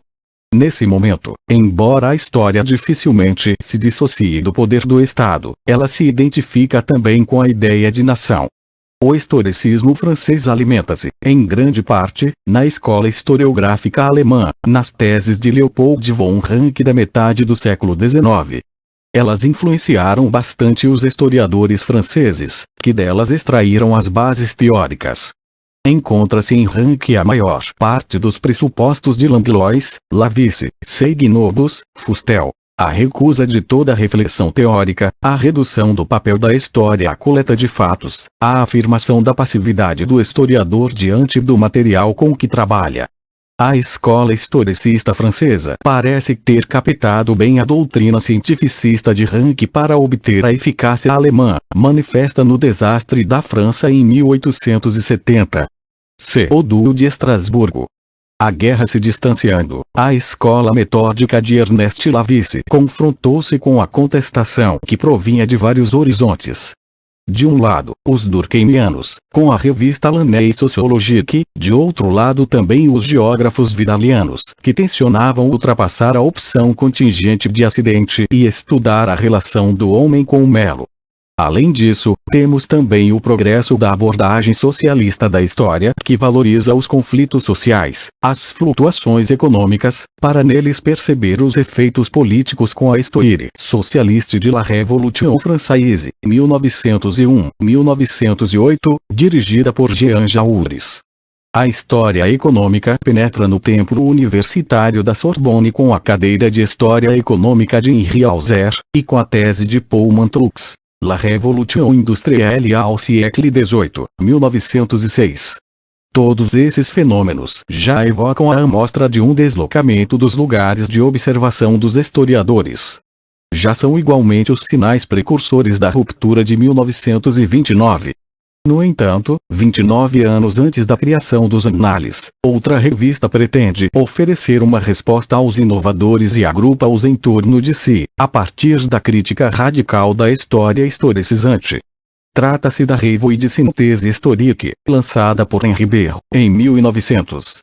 No sentido amplo, a história dos Annales começa aqui, a partir da aurora do século XX. Henri Bergh, que, paradoxalmente, não tem formação histórica mas, sim, literária e filosófica, professor de literatura no Henri IV, defende em 1898 uma tese de doutorado de natureza filosófica. Esse franco atirador, oriundo de outras áreas, está mais à vontade para se posicionar à margem das normas institucionais e corporativas, para reclamar que as barreiras caiam e que se realize uma síntese entre todos os esforços científicos. Considera a história como a ciência das ciências cuja essência é de natureza psicológica. A história é, na sua perspectiva, o próprio instrumento da síntese, que se defende, mas uma história nova, tal como a concebiam os durkheimianos. A Revue de Synthèse Historique combate o fetichismo do fato e o reducionismo da escola metódica. Henri Bergh preconiza a história síntese, a história global que levaria em consideração todas as dimensões da realidade, dos aspectos econômicos às mentalidades, em uma perspectiva científica. Nesse caso, retoma as ambições durkheimianas de pesquisa das leis e das causalidades. É assim que a Revue de Synthèse Historique será experimentada pelos historiadores como o cavalo de Troia dos sociólogos. No entanto, Henri Bergh separa-se dos durkheimianos a propósito do privilégio excessivo dado aos fatos sociais. É o que exprime em A Síntese em História, ensaio crítico e teórico lançado em 1911. Quando eles querem os durkheimianos introduzir todos os fenômenos da história no mesmo quadro, tudo interpretar a partir do mesmo viés, eles não fazem mais ciência, eles tendem a constituir uma nova filosofia da história. Henri Bergh recusa toda forma de dogma, de quadro teórico muito rígido, e sua revista torna-se, até a Primeira Guerra Mundial, o instrumento do debate muito ecumênico entre todas as ciências humanas. Por outro lado, quer renovar o elo desfeito pela escola metódica entre o presente e os estudos históricos, pois as preocupações contemporâneas devem orientar os trabalhos de pesquisa. Todas estas orientações anunciam diretamente o discurso dos Annales.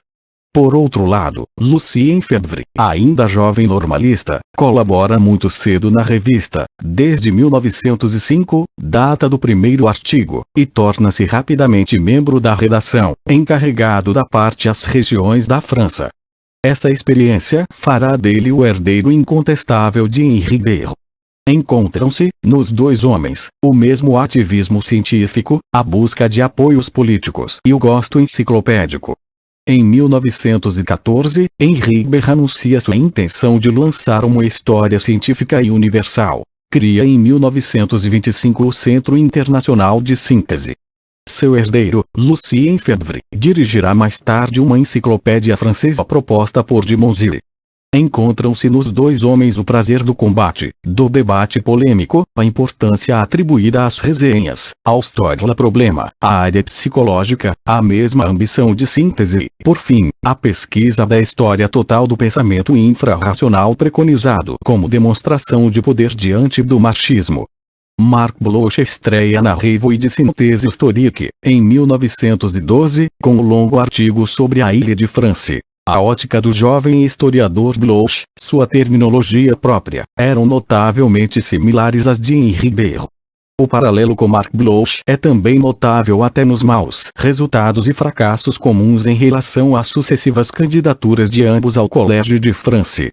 Henri Ber apresenta-se, de fato, a primeira vez em 1905 e o eleito é Gabriel Monod.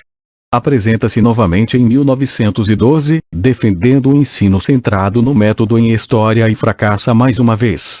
Os guardiães do templo barram o caminho desse agitador transdisciplinar. Porque, então, o lançamento dos Annales em 1929, se uma revista similar já existia. Isso se deve essencialmente a certas insuficiências na obra de transformação de Henri Ber, da qual Lucien Febvre e Marc Bloch aprenderão as lições.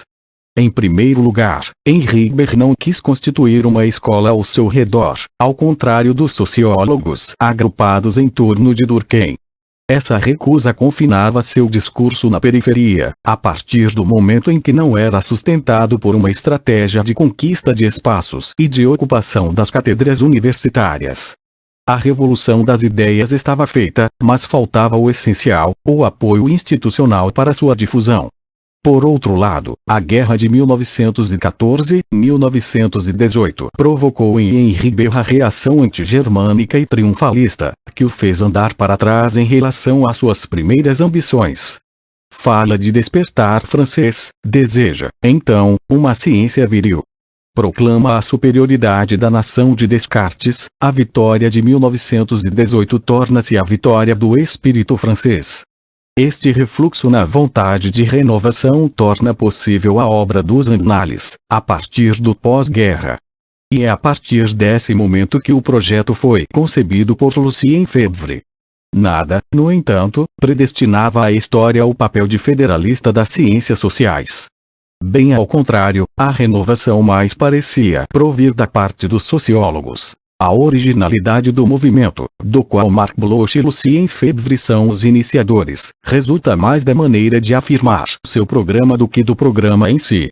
De fato, a ambição de realizar uma síntese pluridisciplinar é, desde então, reivindicada ao mesmo tempo pela escola durkheimiana, pela escola geográfica e pela revue de synthèse historique. Lucien Febvre e Marc Bloch vão retomar, por sua conta, a estratégia ofensiva dos durkheimianos, que estavam enfraquecidos pelo desaparecimento de seu mestre, mas procurando evitar o dogmatismo responsável pela derrota deles. Vão acrescentar a essa estratégia de conquista o ecumenismo de Henri Ber, para ganhar para si os diversos componentes das ciências sociais e agrupá-los por trás da bandeira de uma história renovada e federalista. Ao valorizar as monografias regionais, obtiveram êxito na anexação dos geógrafos. Os dois diretores dos Annales compreenderam que, para ganhar a partida, um acordo amistoso com as outras ciências sociais não era suficiente, e para triunfar seria necessário realizar o Anschluss. Encontramos ainda esse aspecto fundamental em cada etapa do discurso dos Annales, esta faculdade de absorver tudo, desde a abertura, a recuperação até a captação. Para não esmagar os partidários e melhor absorvê-los, seria necessário ainda não lhes causar mútuo medo. Ao contrário de Durkheim, que conduziu um combate frontal, e logo ocupou posição dominante na área da sociologia, os Annales vão cultivar aquilo que faz parte de sua lenda, de seu mito fundador, a marginalidade e o antidogmatismo. Lucien Febvre e Marc Bloch vão apresentar-se como anões confrontados a um gigante, a escola historicista, e pedir ajuda para suplantá-la. O projeto dos Annales é, portanto, indissociável de sua dimensão estratégica. Todo projeto científico é inseparável de um projeto de poder. Vontade de convencer e vontade de poder estão unidas como a luz e a sombra. É necessário ainda que a conjuntura seja propícia a tal visão anexionista. O momento apresenta-se nos anos 30, quando a economia está bloqueada nas faculdades de direito, a escola durkheimiana está dispersa e sempre dividida entre as faculdades de direito e de letras. Quanto à escola geográfica, ela parece ofegante. O lugar estava vago, os Annales o tomaram. A vontade hegemônica dos Annales remete-nos ao aspecto ideológico, aos temas maiores desse período, ao espírito dos anos 30, pois uma história que pretende ser dominante não pode ir contra a ideologia dominante. Os dois fundadores da história dos análises, assim como seus herdeiros, não são, como eles gostam de se apresentar, marginais. Ambos foram professores na Universidade de Estrasburgo, novamente francesa desde 1920, com a reconquista da Alsácia, que se tornou uma universidade modelo. Ela deve mostrar aos alemães do que são capazes os pesquisadores franceses. Estrasburgo é, então, a segunda universidade, depois de Paris, pela importância de seus professores. Encontra-se ali uma série de pesquisadores científicos de diferentes disciplinas, que colaborarão mais tarde nos análises. O geógrafo Baug, os sociólogos Maurice Albach e Gabriel Lebras, o psicólogo Charles Blonder, os historiadores André Piganiol, Charles Edmond Perrin e Georges Lefebvre, certamente, Luc Lefebvre e Marc Bloch, que ocupam, portanto, posição estratégica no selo desse rico centro intelectual. Ao lado das disciplinas tradicionais, cadeiras novas, mais modernas são criadas. O espírito novo que sopra em Estrasburgo se assemelha àquele da Revue de Synthèse Historique, a vontade de ultrapassar os limites e de abertura que pertence a Henri Bergson desde 1921. Os encontros aos sábados permitem a reunião de filósofos, sociólogos, historiadores, geógrafos, juristas e matemáticos, que instituem assim o diálogo regular institucionalizado em torno de três temas: filosofia e orientalismo, história das religiões, história social. Essa universidade é um enclave parisiense, aliás desvinculado das realidades alsacianas locais, cujos membros apenas aspiram sucesso na ascensão à capital. É necessária a nossa resignação. Teremos a glória de ser a antecâmara da Sorbonne, concorda seu deão, Christian Pfister, em 1925. Além disso, a Universidade de Estrasburgo dispõe de uma biblioteca modelo, instrumento incomparável de trabalho, pelo menos em relação às outras universidades de província. Beneficia-se também de financiamentos superiores graças ao Fundo de Pesquisas Científicas que subvenciona as publicações da Faculdade de Letras de Estrasburgo. Outra particularidade estimulante de Estrasburgo é a Faculdade de Direito, que concentra também a elite dos juristas franceses, ansiosos por conduzir estudos pluridisciplinares e comparatistas, e que tem o título original de Faculdade de Direito e Ciências Políticas. O jurista sociólogo Gabriel Lebras permite contatos frutuosos com os literatos e com a Faculdade de Teologia, ao iniciar pesquisas comuns sobre direito canônico e sociologia da religião. Não é por acaso que o brilho de gênio dos análises jorrou em Estrasburgo, antes de tudo abraçar. 94 Marc Bloch e Lucien Febvre, apesar de temperamentos diferentes, estavam particularmente ligados desde Estrasburgo. Os dois institutos, o de História Medieval e o de História Moderna, eram contíguos e a porta separando os dois estava sempre aberta. De um lado, o erudito mais à vontade na expressão escrita do que na expressão oral. Bloch, com seu discurso entrecortado, parecia muito frio, distante mesmo. Suas afirmações eram cheias de reservas e de hesitações, as quais desconcertavam alguns poucos novatos ávidos de certezas. Do outro lado, o pedagogo, o orador cáustico e talentoso. Febvre tocava, desde o primeiro momento, seus ouvintes por seu temperamento fogoso e por seu talento pedagógico que não tinha medo de recorrer a procedimentos quase físicos. Marc Bloch e Lucien Febvre já tinham, em 1929, notoriedade reconhecida, eis que participavam da Revue de Synthèse Historique.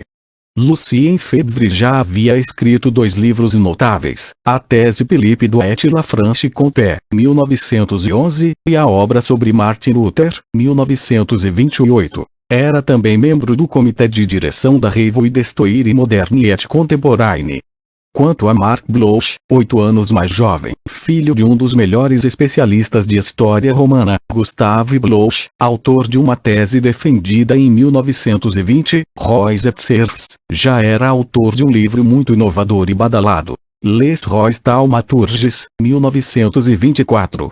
Seu curso universitário estava longe de estar na marginalidade. Aliás, pouco depois do lançamento da revista, tomaram sucessivamente o caminho de Paris. o da consagração para Lucien Febvre em 1933, data de sua entrada no Collège de France, o da semi-consagração para Marc Bloch, que se tornou em 1936 professor de História Econômica da Sorbonne, sucedendo a Henri Hauser.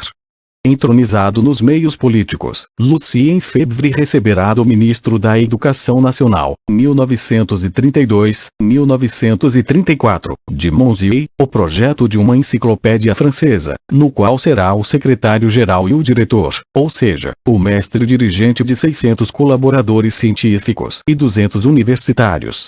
Graças ao quadro realizado pelo próprio Lucien Febvre sobre suas relações nos meios intelectuais, percebe-se bem as filiações que tanto ele como os análises em geral invocam a seu favor. Cf. Quadro Pag. 50. Vê-se aí os círculos mais ou menos distanciados de um centro em que ele se situa. 3 grupos gravitam em torno dele: a revue de síntese, l'année sociologique e os análises. Seus colegas da École Normale, Jules Sion, Henri Vallon, J. Bloch, Augustin Renaudet e Charles Blondel estão em proximidade imediata. Depois encontramos outras influências, como a escola geográfica de Vidal de Lablache, a linguística de Antoine Meillet, certamente, Henri Pirenne, a quem ele apela para dirigir a empresa dos análises. Lucien Febvre tinha o projeto de lançar uma revista inovadora desde o pós-guerra.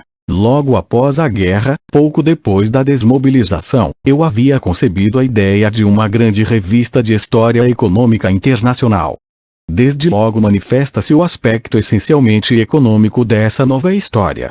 Comprova-se isso na carta que Lucien Febvre envia a Armand Colin, no início de 1928, na qual propõe como título da futura revista: A Evolução Econômica. Revista crítica de história econômica e social.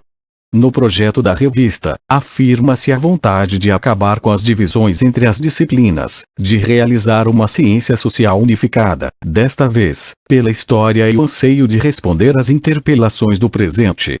A revista a ser lançada deve estabelecer uma relação permanente entre os grupos de trabalhadores que, com maior frequência, se ignoram e permanecem fechados no domínio restrito de sua especialidade. Historiadores propriamente ditos, economistas, geógrafos, sociólogos ou pesquisadores, preocupados sobretudo com o mundo contemporâneo. Tenta-se, de certo modo, transpor o modelo de Estrasburgo a uma escala nacional. Sem dúvida, Marc Bloch está na origem da orientação da revista para o estudo social, sociologizante e não somente econômico, como no projeto de Lucien Febvre do pós-guerra. Somos devedores da palavra social. Destaco o estudo da organização da sociedade, das classes etc., ao lado da palavra econômico, escreve Marc Bloch a André Seyfried. A revista foi enfim lançada em 15 de janeiro de 1929 sob o título de Análise d'Histoire économique et sociale, e o comitê de redação faz propaganda de seu papel de elo de ligação entre todas as ciências humanas sob a direção de 2 historiadores. Marc Bloch e Lucien Febvre são os 2 diretores, sendo membros o geógrafo Albert de Mangion, que serviu de precioso intermediário junto ao editor, o sociólogo durkheimiano Maurice Albers, o economista Charles Rist, o politólogo André Seyfried, os confrades historiadores André Piganiol para a Antiguidade, Jorge Espinas para o período medieval, Henri Hauser para o período moderno, séculos XVI ao XVIII, aos quais é preciso acrescentar a eminência parda da operação, o historiador belga Henri Pirenne. Esquecemos um pouco o papel e a importância desse último. Desde o fim da Primeira Guerra, no momento em que Lucien Febvre tem o desejo de lançar uma grande revista de história econômica internacional, tem também a intenção de dar a direção da mesma a Henri Pirenne, cuja autoridade mostrava-se incomparável. Muito tempo antes, Henri Pirenne já criticava a escola historicizante e suas insuficiências. Desde 1898 defende, contra Charles Langlois e Charles Seignobus, o caráter mutável da ciência histórica, tributária da época e do espírito do momento. Após mais de 2 anos de prisão na Alemanha, durante os quais escreve a Histoire de Léogique, conhece grande notoriedade. Encontra, então, Marc Bloch e Lucien Febvre no dia 1º de maio de 1920. A recusa da especialização, a originalidade de suas visões em história econômica e social, a insistência em defender a necessidade de uma história comparada impressionaram seus jovens colegas de Estrasburgo. O diálogo e a colaboração jamais se alterarão entre os três, tanto nos congressos internacionais, quanto no seio da Revista dos Annales, e na Universidade de Gand. A morte de Henri Pirenne foi a ocasião do reconhecimento da dívida diante desse padrinho por trás dos bastidores. Ele foi para nós, muito mais do que um conselheiro e um apoio, a divindade tutelar que nos dava, nas horas difíceis, a força e a audácia de perseverar e que nos devolvia, nas horas de hesitação, a fé. A ruptura entre o discurso historicista e o discurso dos Annales é imediata e pode ser constatada no confronto da natureza dos artigos da Revista dos Annales com os da Revue Historique. Foi o que fez o historiador holandês Jean-Louis Oosterhoff. Seu estudo quantitativo da distribuição dos artigos nas duas revistas durante o primeiro período, 1929-1945, ver quadros, a dos Annales de Lucien Febvre e Marc Bloch, demonstra a queda espetacular da história política, que não representa mais do que 2,8% dos artigos nesse período, enquanto que, ao mesmo tempo, constitui 49,9% dos artigos da Revue Historique. A orientação econômica dos Annales é confirmada. Os artigos que tratam desse setor representam 57,5% do total contra 17,5% para a Revue Historique. Quanto à história cultural, seu peso é ainda modesto, já que é inferior ao da Revue Historique. 10,4% nos Annales contra 16,9% na Revue Historique. Os temas dos Annales conquistam essa revista, no entanto, situada nos antípodas de seus postulados teóricos. As rúbricas tradicionais que fizeram o sucesso da Revue Historique declinam lentamente em benefício de uma história mais aberta à economia e à sociedade. A história biográfica declina inexoravelmente. Menos espetacular, a história política conhece um processo de erosão permanecendo apenas nos títulos das rúbricas. Por trás desses números, registra-se o sucesso dos Annales diante da história batalhas. O historicismo acumulava, no entanto, cargos e honras. É na luta contra ele que os Annales encontram seu impulso. Cada número da Revista dos Annales é uma peça nova de artilharia para disparar sobre a escola historicista. As resenhas, a rubrica Debates e Combates são igualmente trampolins para travar a polêmica em uma revista que se dá assim ares de militante. Aquilo que mantém juntos sociólogos, geógrafos, psicólogos e historiadores dos Annales, aquilo que fundamenta sua unidade, é a rejeição comum do historicismo. A configuração do adversário reforça a coesão do grupo. Os ataques formulados contra a história historicizante, à primeira vista, responsabilizam o aspecto estritamente político de suas análises. Os Annales vão definir-se, em primeiro lugar, como hostis ao discurso e à análise políticos. Daí temos como resultado o desmoronamento da história política.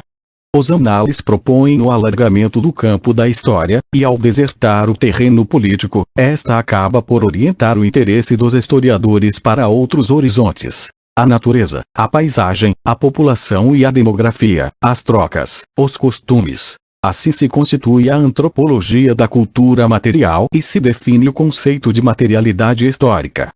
Com esse conceito, agora central, temos como resultado o deslocamento das fontes do historiador, que não pode mais se contentar em fazer a exegese dos documentos escritos oriundos da esfera política. Deve ampliar as fontes e os métodos, os quais devem incluir a estatística, a demografia, a linguística, a psicologia, a numismática e a arqueologia. Os textos, evidentemente, mas não apenas os textos.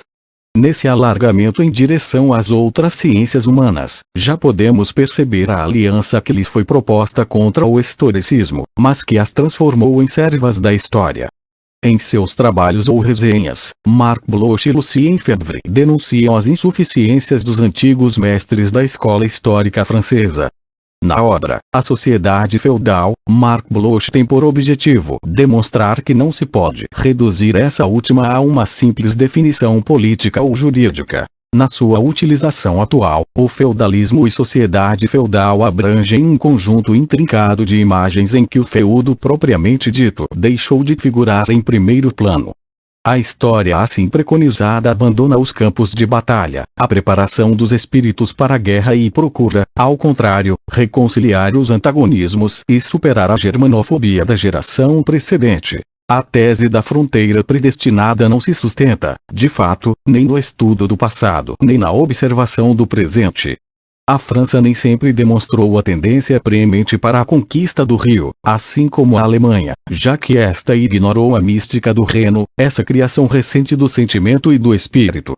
A França, a Bélgica, os Países Baixos, a Alemanha, a Suíça, todos esses países são mutuamente compreendidos, penetrados e fecundados pelo Reno subjacente à rejeição do político. Já se registra a opção de minorar o factual em benefício da longa duração, que melhor corresponde ao ritmo de evolução da materialidade histórica. Ao resenhar a terceira parte da tese de Fernand Braudel, o Mediterrâneo e o mundo mediterrâneo na época de Filipe II, em 1950, aquela parte que tem por objeto os acontecimentos, a política e os homens, Lucien Febvre, e aliás, o autor também, qualifica essa história de espuma, de cristas de ondas que vem animar superficialmente o forte movimento respiratório da massa oceânica. O tom é, muitas vezes, bem polêmico contra o adversário indicado. Seignobus, Langlois, Lavice, Fustel ou Alpen tornaram-se os alvos nos quais se aguçam a combatividade e os argumentos dos análises. Podemos ter uma ideia disso com essa resenha destrutiva de Lucien Febvre sobre o livro de Charles Seignobus, Euseman e Penliokov sobre a Histoire de La Rousse, lançado em 1932. Abro a Histoire de La Rousse. Czares grotescos, escapados do Blu-ray, tragédias de palácio, ministros concussionários, burocratas tagarelas, ucasses e pricasses a descrição. A história é o que não encontro nesta Histoire de La Rousse, que por isso nasce morta. O próprio Seignobus, no ano precedente, 1933, havia sido criticado na mesma revue de síntese por Lucien Febvre a respeito da Histoire sincère de la Nation Française. Muito mais do que um livro de história, Lucien Febvre diz ter em suas mãos um manual didático. Para além desse livro, não é contra um historiador, mas contra uma determinada concepção de história que eu combato, uma concepção que eu repudio com todo o meu ser. Estigmatiza a abordagem estântica da história que faz da França um dado pronto a consumir, um postulado, uma invariante atemporal preservada dos tormentos da história. Essa polêmica com a história historicizante será uma constante dos análises.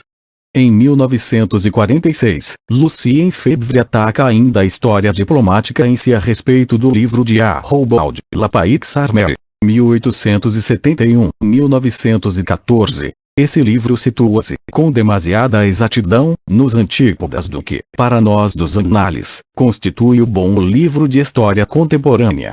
Geografia nada, economia nada. Segundo o alvo de ataque, os análises criticam o fetichismo do fato entre os historiadores tradicionais, a pretensa passividade do historiador diante dos acontecimentos, o qual apenas teria por tarefa transcrevê-los, sem outro objetivo. Por outras palavras, o sábio, o historiador, são convidados a apagar-se perante os fatos. Marc Bloch e Lucien Febvre defendem, ao contrário, a necessária intervenção ativa do historiador perante os documentos e os arquivos. Como afirma Gaston Bachelard, essa é a fórmula que se encontra em termos similares, no discurso dos análises. Nada caminha por si mesmo. Nada é dado. Tudo é construído. O historiador, segundo os análises, constrói seu material. Os documentos, em séries inteligíveis, que ele integra em um quadro teórico prévio e adapta à sua pesquisa. Sem esse percurso com formulação de problemáticas, o historiador é certamente um fraco, um datilógrafo, um arquiteto, mas não um pesquisador científico. Ao citar a fórmula do fisiologista Dastre, Lucien Febvre afirma: quando não se sabe o que se procura, não se sabe o que se encontra. O percurso do historiador tradicional caracteriza-se, portanto, pela impotência, pela ingenuidade e pela indolência. Esses são os qualificativos que marcam o tom da polêmica. Lucien Febvre insiste sobre o papel maior do historiador, sobre sua subjetividade necessária. Dado? Não, criado pelo historiador. Não há passado que engendre o historiador. Há o historiador que faz nascer a história. Ao cientificismo objetivista de Rank ou Seignobus, Marc Bloch e Lucien Febvre opõem o relativismo subjetivo da prática em que o historiador escolhe, em função das preocupações presentes, os fatos a serem interrogados, ou submete a certo número de hipóteses sem as quais o conhecimento histórico é palavra vã. O historiador não deve fazer tábua rasa de sua individualidade para professar a dúvida. Deve, ao contrário, confrontar suas hipóteses com os documentos coletados. Para queimar a história tradicional, os análises vão disparar contra todos. A integração na equipe de sociólogos, psicólogos, geógrafos nada mais é do que o álibi do modernismo para prosseguir a carreira de uma história semelhante a si mesma. Os análises vão alimentar-se dos conceitos, métodos e hipóteses de outras ciências sociais.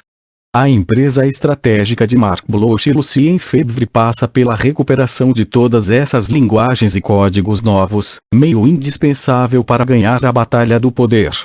Esta começa pelo apelo à derrubada das fronteiras. Saiam de vossos compartimentos. É um pacto de confraternização que é proposto às outras ciências humanas. Os muros são tão altos que muito frequentemente impedem a visão. É contra esses cismas duvidosos que queremos nos elevar. Realiza-se o reagrupamento contra qualquer coisa, no caso, a velha escola historicizante. Para ser bem-sucedida, a revista emprega as noções mais propícias para limpar bem a área, evita cuidadosamente aparecer como órgão de dogma novo, pois assim poderia ferir seus aliados. Uma palavra tão vaga como social parecia ter sido criada para servir de bandeira a uma revista que não pretendia se cercar de muralhas. Os análises não se contentam somente com a aliança com outros especialistas, integram também seus métodos e conceitos.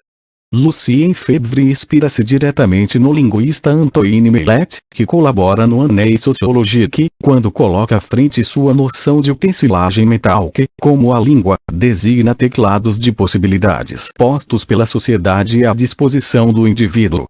Quando Lucien Febvre lança as bases da psicologia histórica, utiliza os trabalhos dos psicólogos Henri Vallon ou Jean Piaget, e apresenta, então, ao historiador nova perspectiva. A do estudo da sensibilidade, da vida afetiva na história, perspectiva sem amanhã imediato, mas que será mais tarde retomada com muito sucesso. Marc Bloch coloca no centro de suas análises sobre a sociedade feudal as categorias sociológicas, as quais também coloca a serviço da história. Les caractères originaux de l'histoire orale, 1931, de Marc Bloch constituem a ruptura historiográfica através da qual se expressa o conceito durkheimianos de fato social, como ferramenta do percurso histórico. Lucien Febvre torna-se o advogado de Vidal de Lablache contra a escola geopolítica alemã de Ratzel e integra o percurso geográfico no horizonte histórico. La Terre et l'Evolution humaine, 1922. Proclama mesmo, em 1953, que a geografia vidaliana engendrou a história dos análises. Mas esses elogios dissimulam a vontade de subjugar a geografia como ciência auxiliar da história.